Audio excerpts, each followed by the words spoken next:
Yanvarın 9-da gözlənilən hava şəraiti açıqlanıb. Milli Hidrometeorologiya Xidmətinin məlumatına əsasən Bakıda və Abşeron yarımadasında hava şəraitinin dəyişkən buludlu olacağı, arabir tutulacağı, əsasən yağmursuz keçəcəyi gözlənilir. Gecə və səhər bəzi yerlərdə arabir duman olacaq. Mülayim cənub-qərb küləyi arabir güclənəcək. Axşam mülayim şimal-qərb küləyi ilə əvəz olunacaq. Havanın temperaturu gecə 3-6 dərəcə, gündüz 10-15 dərəcə isti olacaq. Atmosfer təzyiqi 759 mm civə sütunundan 750 mm civə sütununa inəcək. Nisbi rütubət gecə 80-90%, gündüz 60-70% təşkil edəcək. Azərbaycanın rayonlarında səhər dağlıq ərazilərindən başlayaraq bəzi yerlərdə fasilələrlə yağıntılı olacağı, dağlıq ərazilərdə qar yağacağı gözlənilir.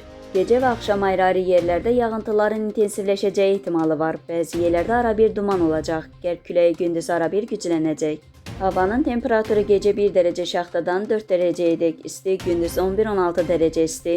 Dağlarda gecə 0-5 dərəcə şaxta, gündüz 7-12 dərəcə isti olacaq.